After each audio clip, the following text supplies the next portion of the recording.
Hey everyone, we are live from MCM London Comic Con. We've got my man Miguel here. What's up, guys? Hey. And we also have the man himself, Mr. Multiverse. How you doing, guys? You alright? Hope you're well. We've got Kay in the house. Exactly. So, before we continue, I am going to be purchasing one of these fantastic special edition Comic Con event boxes. You can only get these at these live events. But I'm not going to be picking it because you guys know what happened when I picked my own booster boxes. 50 boxes, 0 mythics, so I'm going to be trusting my man, Mr. Miguel, to be picking a box for me. So Miguel, I'm going to let you pick. Yeah. Alright, let's go for it. No pressure, Miguel. No pressure. No pressure at all. So let's go for row number 2. Row number 2? Row number 2. Yeah. Third stack. 1, 2, 3, 4. Number 5. Number 5, fantastic. Wow. So we're going to be opening this live right now, and I believe we get some bonus booster boxes, booster packs as well with this, so we're going to be opening a couple of those as well. There you go. Very nice. So what I'm going to do is I'll open this, I'll pay for this after I open it, but yeah. So Miguel, do you want to tell us a little bit about this pack as I get this open? Yeah, sure. So the event packs, they actually celebrate like the most important moments in DC's history. So this is where we see like specific events coming to life into the set. So it's an 18 card set in total. There you go. Already having Dark Knight Metal. Okay. And I think the most thought of card is obviously the Mythic. And we do actually have a mythic right here. Come in the frame. Come in the frame. We have, no, it's just doing this recording. We have so there's something called a Phygital, which Mark Dono doesn't like the word of, he calls it hybrid. But we have the digital mythics and we have a real life mythic. No, it's not live, but you can say hi. So this is our friend Lewis. He's the one who you DM if your account gets stuck. So we actually, yeah. So if Miguel, if you just so. Alright, come on. Can we get a mythic, Kay? I mean, Miguel picked it for us. Come on. So is your streak gonna run out? We got Metal Knights. We got Infinite Crisis number 6. Infinite Crisis number 6. Nice. Final Crisis number 4. Final Crisis number 4. Ooh, a Blackest Night number 3. Blackest Night. Epic Justice League number 23. Trinity War with a good mint number, I think. What's that? 1547. Okay. Oh, okay. And then we've got the booster pack. So no mythic again. No mythic again. It's a curse. We're gonna get a panel though in this chapter 2. They actually have panels in this. Yeah, we do. We're gonna get panels, right? Yeah. Oh, here we go. No. Oh, Etragon. Panel King K. No. Black Manta. Superior. That's a cool one. Oh. It's a Batman comic card. Dead Robin. Yep. That is Aquaman versus Superman. Aquaman versus Superman. A Black Adam one. Oh, Superior. it's the film one, yeah. Yep. The team, so also from Black Adam, from the So movie. the last card now, coming up? Yeah, okay, Last so card coming up now. I need someone to bless this. Come on, Miguel, bless it. Lewis, bless it, come on. He has turned it into a panel. Okay, if this is the panel, It's a panel. I want a refund. If this is the panel, I want a refund. Ooh, it isn't a panel. It's an Epic Justice League Dark. Okay, Nice. I'll take that. That's Very all cool right. looking card though. Oh. Nice. So there we go. We didn't get a panel. I'll take that. We're still mythicless still on the streak, but yeah, that was good. So I think you guys are going to be here until tomorrow as well. Yeah. Nice. So I think just for the people at home, you guys are going to be shipping out the prizes for the leaderboard soon. Yeah, we are. Yeah. We're just trying to figure out the last operation. Oh, you can just keep it. Yeah, that's one thing. So we're trying to figure out the last operational details. Trying to get your information in a safe manner over to us, so we're able to ship all of the uncut sheets. Yeah.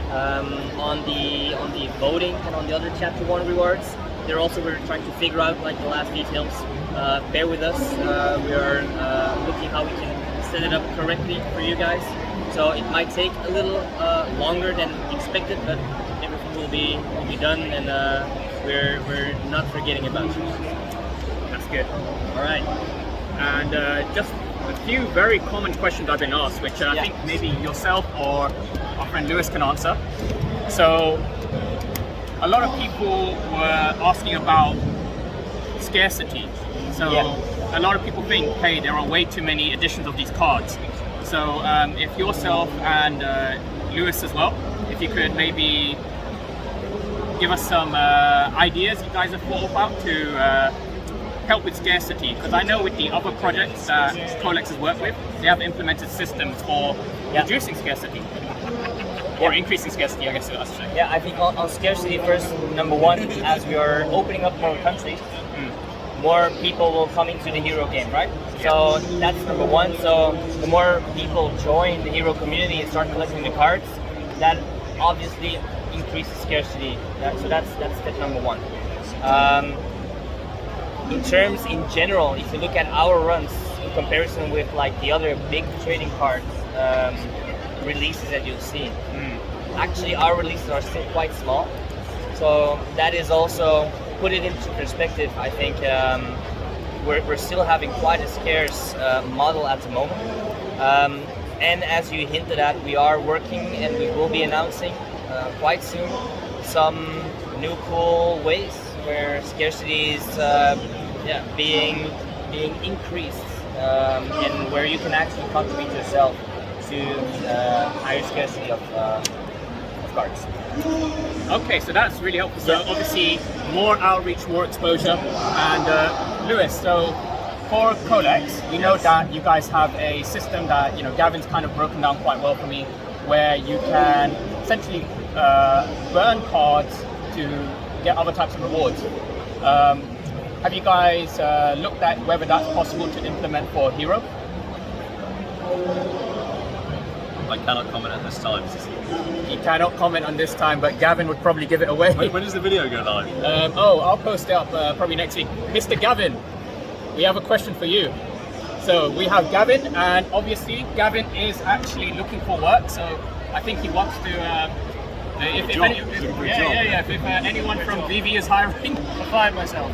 yes, fired myself. He's fired himself. So anyone from VV, hire this man. But we were just talking about scarcity, because that's the thing that everyone seems to be asking about. The common question was, hey, there's too many cards. And we know that Colex, they have systems in place for increasing scarcity. Is that possible for the Hero product? Maybe. Maybe, okay, stay tuned, we'll find out soon. And We'll look into it. we'll look into it, Good okay. idea. Yeah, good idea. Great idea. And I guess this one probably goes more to Miguel. So another big topic that people have been asking about with licensed NFTs is because it's tied to a physical brand, and you're kind of, in a way, buying into this fandom. Utility, I don't really like the word myself, but it always comes up. For people who maybe complete sets or, collect certain things, people really like real life stuff, or like, for example, the back cards, there have been a lot of meet and greets, or the other projects like VV that do licensed DC stuff, there have been like, airdrops and things. What is there in the roadmap, or what kind of thoughts are there in terms of bringing utility to the Hero platform? Very similar work on it, very hard behind the scenes. So just keep your eyes open in the space. I think we're, together with this, we're looking at how we can implement these. We don't like to use the word utility either. We call them fan experiences, because that's what they are. Trying to get the fans together. We're working on it together with DC to see how we can make it work. I think it has to be a little bit different in terms of what our other colleagues are doing in the space. So just keep your eyes open. We're working on it. I cannot tell you anything just yet. That's in the end the main goal for Hero. It's to get a deeper fan experience. The cards are actually a means to unlock a deeper fan experience. So very definitely working on that. That's a very, very good succinct answer. I love that. And so one kind of common, I guess, misconception or kind of thing that people always ask is, so there's hero and then there's Colex, and people will think it's the same thing, but it's not quite as simple as that. Team. Yeah, it's exactly, it's like a collaboration, it's a team. Could you guys like clarify what is Colex and I guess how it works with Hero? We got Mythic Lewis. Well, we obviously kind of do the tech side, and then the Hero, not Monday or USBC team do the mainly the physical side and the kind of fan experiences and stuff. Yeah, we bring kind of the strengths of both teams together to create this hero team, and that's why it's such a cool product, because we use all our strengths and create with this. Fantastic. So just to kind of, I guess, re-elaborate. So Hero's kind of like the, I guess, the license side, whereas Colex is more of the tech partner that builds and supports the tech product. Yeah, We sit behind the scenes and just make sure things work. Pretty much. So you're the one who's protecting everyone from all the bots and all the let's call them technical issues. Yeah, so if there are any bugs or issues, then it's usually Lewis's fault. When things go really well, it's because of me. Exactly. I mean, I guess that's why it doesn't really make a difference that Mark isn't here, because he doesn't do anything anyway. No, exactly. He can't defend himself, so we separate that. Yeah, I mean, that guy with his MF profile pic, we don't like them. So, I mean, that's really good stuff. I mean, I'm excited, and I think we've got some really good stuff coming up. Digital drop number 5, I believe it is. 7, 6. It can't be digital drop. Is it 6 now? 6. Ah, okay, I thought it was 5 now. DD6, and have you guys started giving out allow lists for that? We are. We're currently giving out allow lists at the event itself. So I think allow lists are being based on leaderboards, Yeah. hybrid and digital. I'm number 50. Do I get one? I think 48. you automatically have one in that case. I'm in the allow list again. Yeah.